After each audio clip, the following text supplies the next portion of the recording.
dari UPTD SD Negeri 1 Purwaharja, Kota Banjar.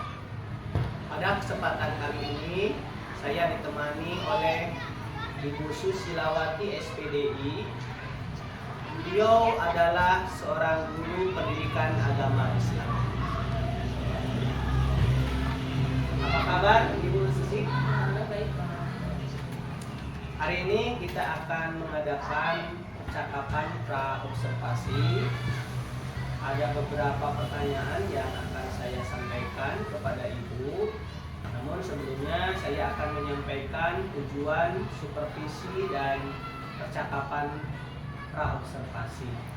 Yang pertama, tujuan supervisi adalah untuk mengetahui dan mengevaluasi jalannya pembelajaran yang akan Ibu lakukan.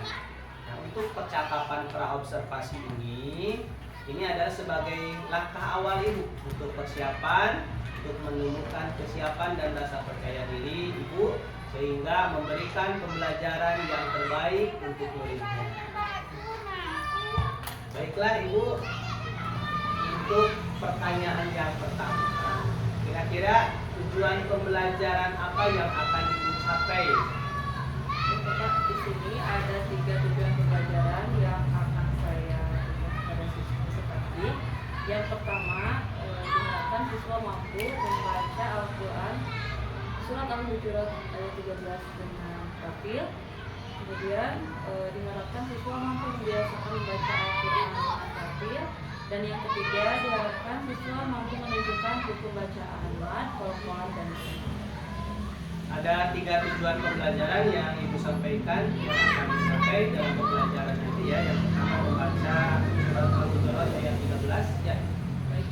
Ya, kemudian membacanya, kemudian menunjukkannya ya surat Al-Hujurat. Nah, itu dari ketiga tujuan pembelajaran yang akan Ibu capai. Kira-kira area pengembangan pembelajarannya seperti apa, Bu? Baik, untuk area pengembangan yang hendak dicapai, yang pertama di sini menyajikan kegiatan pembelajaran yang berdiferensiasi dengan model project based learning, kemudian sosial emosional dan budaya positif sesuai kemampuan siswa. Kemudian yang kedua, mengembangkan kemampuan sosial emosional dalam menghadapi siswa yang memiliki keberagaman kemampuan. Dan yang ketiga, meningkatkan keaktifan siswa dalam pembelajaran berdiferensiasi sosial emosional dan budaya positif. Di sini saya menggunakan metode pembelajarannya diskusi, Pak. Diskusi dengan model pembelajarannya diskusi. Jadi saya ambil kata kuncinya ada 5 kata kunci ya.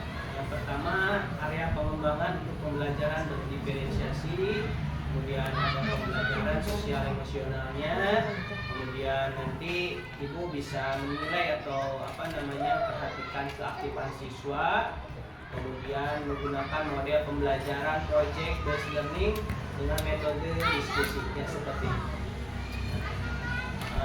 Ini area pengembangan yang sangat konkret sekali dan mungkin bisa diterapkan sebagai pembelajaran yang luar biasa mungkin nanti di kelas ya Bu.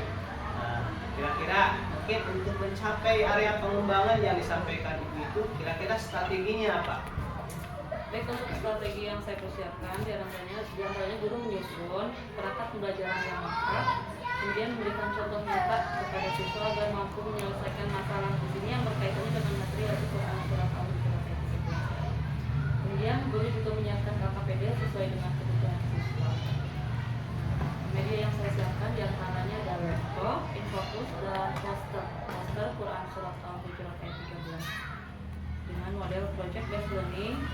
Di sini saya memberikan penugasan kepada siswa, kebetulan karena siswa ini termasuk siswa yang tidak bisa dijauhkan dari yang namanya gadget ya Pak ya. Tidak bisa dijauhkan dengan dunia digital, maka saya memberikan penugasan berupa membuat video Pak. Saya memanfaatkan media berupa handphone untuk membuat video siswa sedang membaca Quran surat Al-Hujurat ayat 13. Itu ya strategi yang Ibu akan laksanakan ya untuk pembelajaran.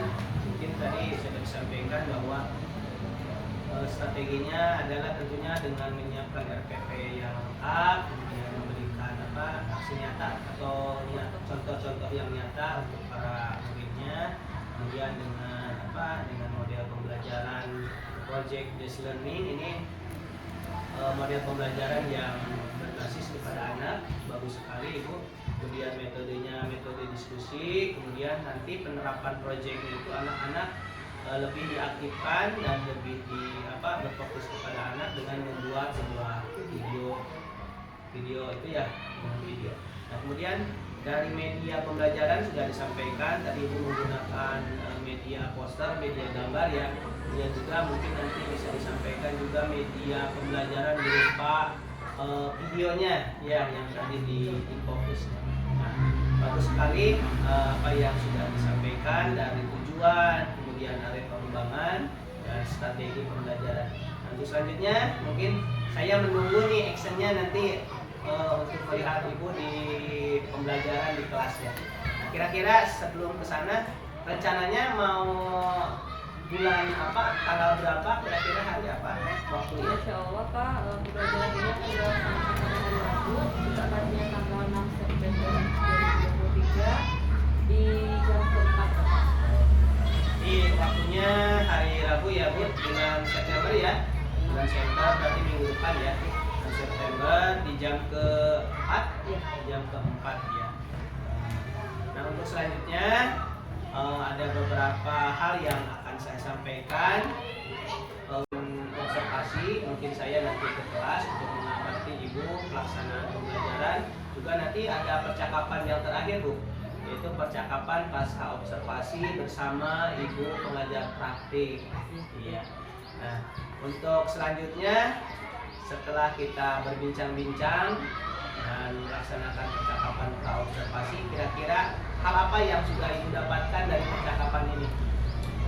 Dari percakapan ini ya, saya mendapat gambaran media dan strategi apa yang akan saya lakukan ketika nanti akan melaksanakan pembelajaran.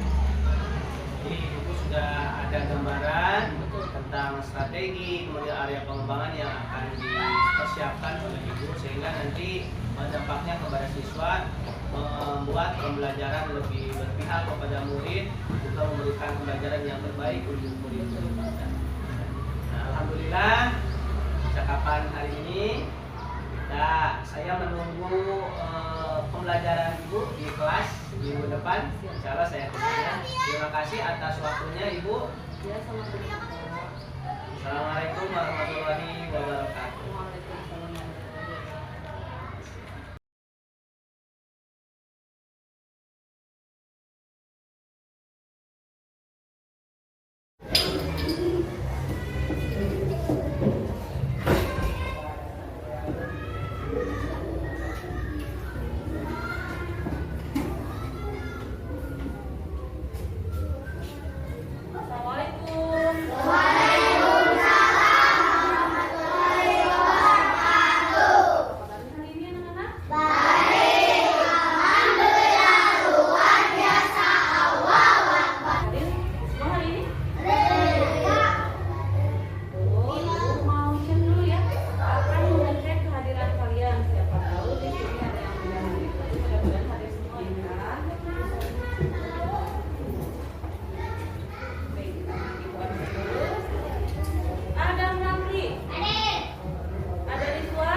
Sebelum belajar mulai, Ibu mau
Di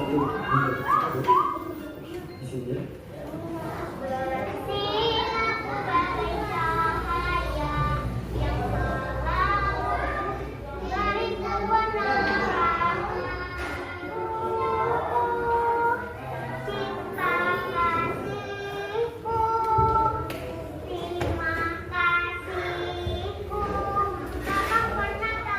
Tadi setelah kalian melihat tayangan dari cuplikan ya Hafiz Indonesia, ini rekaman pada tahun 2018 ya. Ada yang sampai berkaca-kaca ya. Sama ibu juga kalau melihat video seperti ini tuh sedih sekali. Ya kita merasa gimana ya? Coba ada yang mau menceritakan tidak bagaimana video tadi, tentang video tadi? Apa sih yang diceritakan? Memang kita punya telinga, punya tangan dan punya kaki, tapi kita belum bisa menghafal Al-Quran. Tapi lihat anak tadi ya, dengan segala kekurangannya, walaupun Allah beri kekurangan apa tadi, tidak bisa lihat, tapi dia hafal Al-Quran. Sungguh luar biasa. Membaca surat Al-Hujurat ayat 13. Surat Al-Hujurat ini terdiri dari 18 ayat ya. Urutan suratnya yang ke-49. Surat Al-Hujurat ini tergolong surat Madaniyah karena diturunkan di Madinah. Nah, ini bisa dilihat tampilan ayat 13 dari surat Al-Hujurat ya. Coba kalian perhatikan di depan. Apa yang kalian lihat di depan ini? Apa? Gambar sedang mengaji atau belajar membaca Al-Quran. Coba kami ibu ingin tahu bagaimana caranya agar kita pandai membaca Al-Quran. Agar kita pandai membaca Al-Quran berarti kita harus rajin belajar. Mau jadi hafiz Quran? Tentunya kalau sebelum kita menghafal Quran, kita harus tahu dulu bagaimana cara membaca Al-Quran yang baik. Ya, kita semangat belajar Al-Quran, semangat membaca Al-Quran, lebih semangat lagi menghafal Al-Quran, karena Al-Quran adalah yang akan memberikan syafaat nanti kita di mana? Di yaumil akhir. Aku minta satu orang yang mau membaca surat Al-Hujurat di depan. Boleh dari tempat duduk, tapi kalau misalkan kurang rendah boleh di depan. Silakan, ayo. So, di depan di sini. Ayo, nanti juga silakan. So.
kedua mim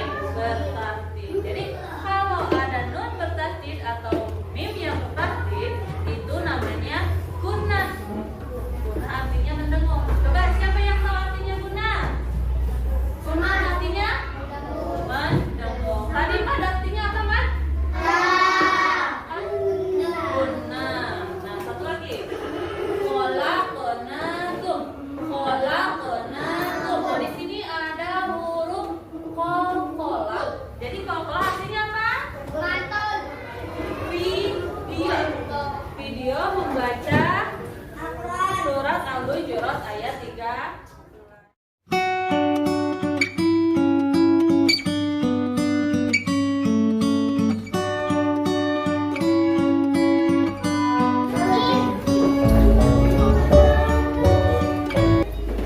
Video rekaman kalian sedang membaca surat Al-Hujurat ayat 13 ya. Ibu kasih waktu 1 minggu untuk membuat video. Minggu depan kalian bisa mengumpulkannya.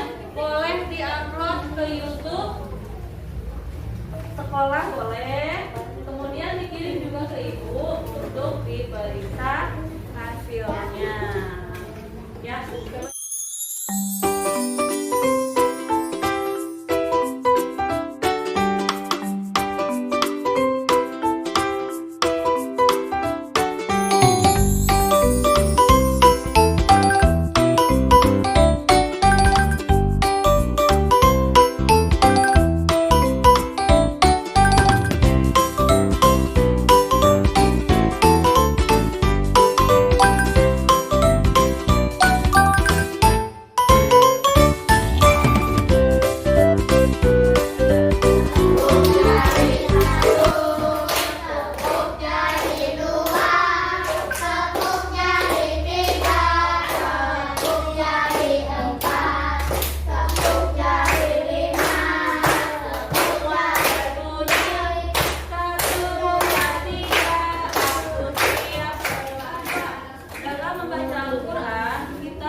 Dengan tartil sesuai dengan hukum tajwid. Ya, apa saja hukum tajwid yang tadi terdapat dalam Quran surat Al-Hujurat?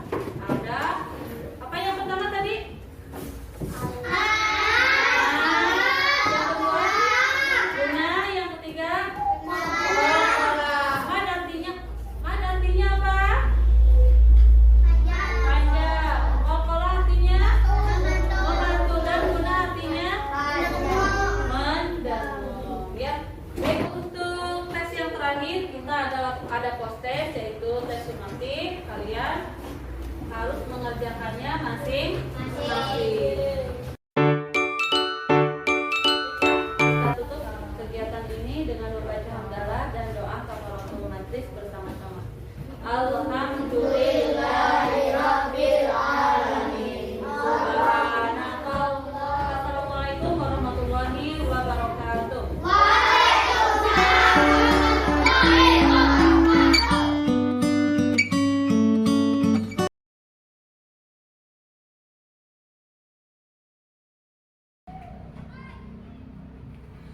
Assalamualaikum. Waalaikumsalam. Apa kabar Bu Susi hari ini? Alhamdulillah sehat, Pak. Alhamdulillah ya. Hari ini kelihatannya wajahnya berseri-seri ya. Betul sekali, Pak. Karena hari ini, pagi ini alhamdulillah saya sudah bertemu dengan anak didik saya. Kemudian mereka mampu bekerja sama dengan baik. Jadi itu membuat hati saya menjadi senang, Pak. Oke. Alhamdulillah ya, senang sekali saya mendengarnya hari ini Ibu dalam kondisi yang bisa dikatakan sangat bahagia sekali, sangat senang sekali. Karena apa? Mungkin hari ini anak-anaknya itu menurut semua ya, tidak ada yang berbuat negatif seperti itu ya.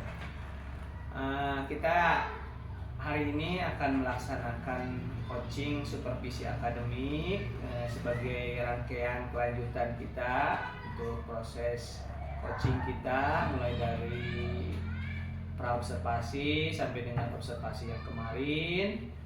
Hari ini kita akan melaksanakan coaching supervisi akademis pasca observasi ya. Nah, kira-kira menurut Ibu percakapan kita hari ini tujuan yang diharapkannya itu apa, Bu? Ya Pak, tujuannya saya ingin mendapatkan umpan balik dan perbaikan atas praktik pembelajaran yang sudah saya laksanakan. Ini untuk meningkatkan pembelajaran yang lebih baik lagi untuk murid saya. Oke. Tadi ya tujuannya yang disampaikan Ibu itu yang pertama mungkin untuk mendapatkan umpan balik ya. Ya, betul. Oke, yang pertama. Kemudian saya mendengar tadi Ibu ingin meningkatkan atau memperbaiki pembelajaran ya. Nah, itu berarti ada dua tujuan ya. Nah, kira-kira setelah melaksanakan observasi kemarin dan Ibu melaksanakan proses pembelajaran di kelas 4, kira-kira apa nih yang Ibu rasakan? Betul sekali Pak. Setelah saya melaksanakan pembelajaran dan diobservasi oleh Bapak, saya merasa lega dan sangat senang sekali karena banyak hal yang bisa saya dapatkan dalam meningkatkan pembelajaran. Oke.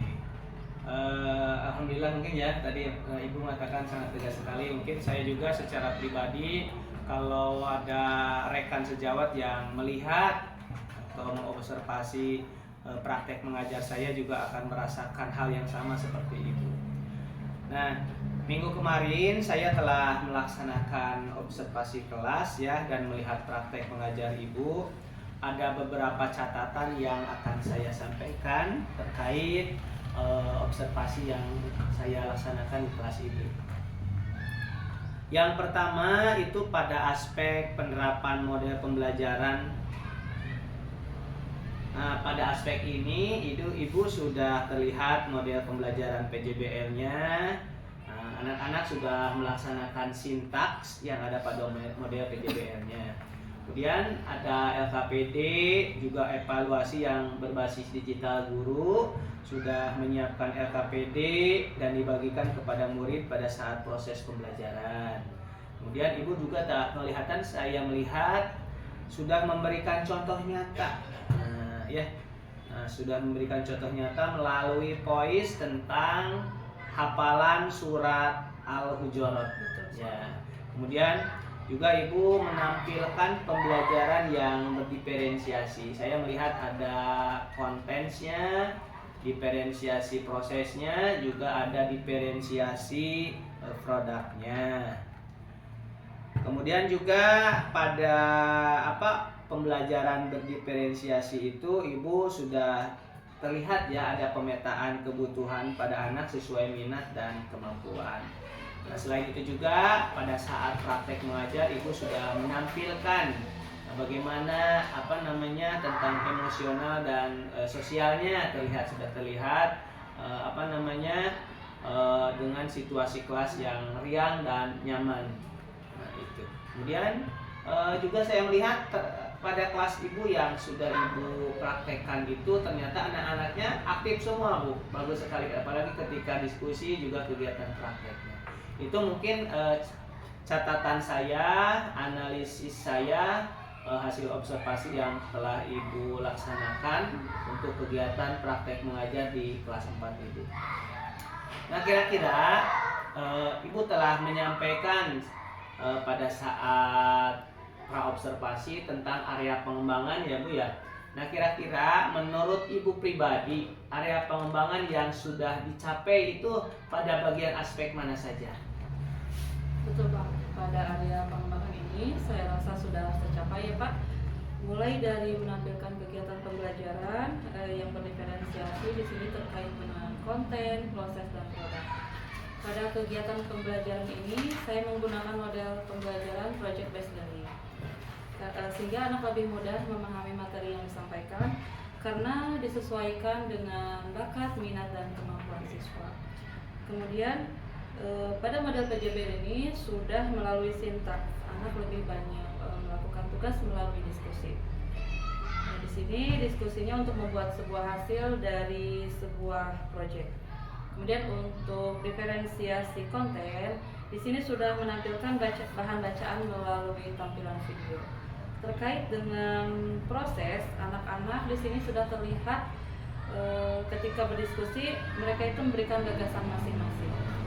Dengan proyek pembelajaran yang dilakukan untuk diferensiasi produk, saya tidak berupa benda, tapi lebih kepada seberapa banyak hafalan yang dihafalkan oleh siswa, baik secara langsung maupun secara tidak langsung melalui media voice note atau video yang diferensiasi produk, saya tidak berupa benda, tapi lebih kepada seberapa banyak hafalan yang dihafalkan oleh siswa, baik secara langsung maupun secara tidak langsung melalui media voice note atau video yang diupload ke YouTube sekolah.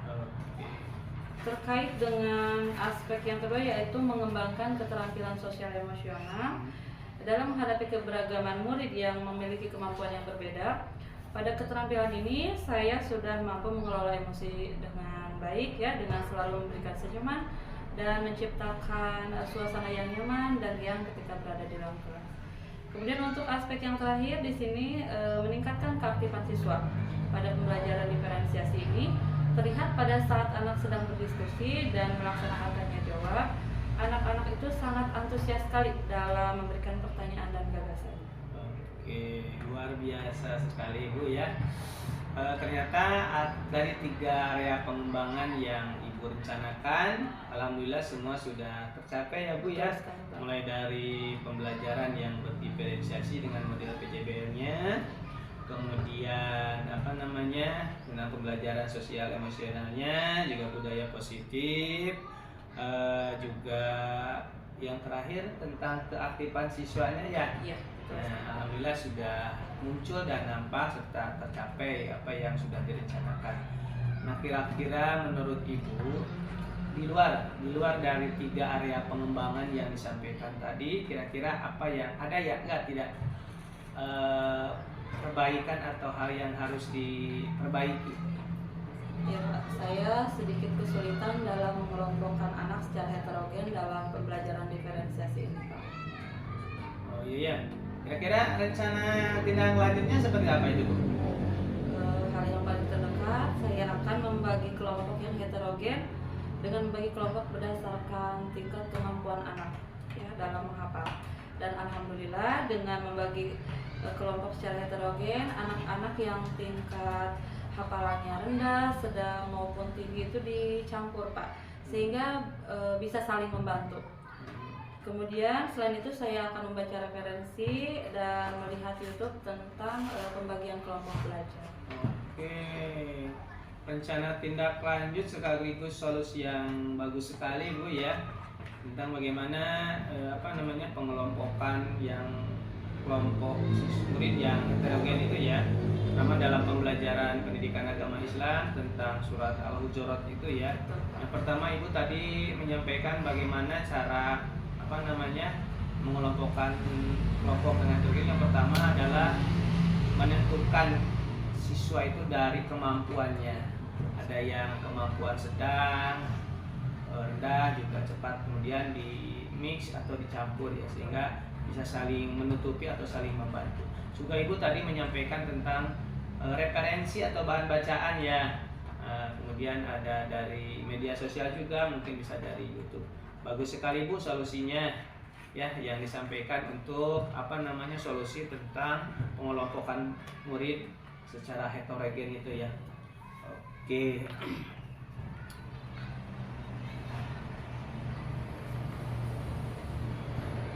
Nah, dari percakapan kita dari awal sampai akhir tentunya, mungkin kira-kira apa yang bisa Ibu simpulkan dari kegiatan percakapan kita hari ini?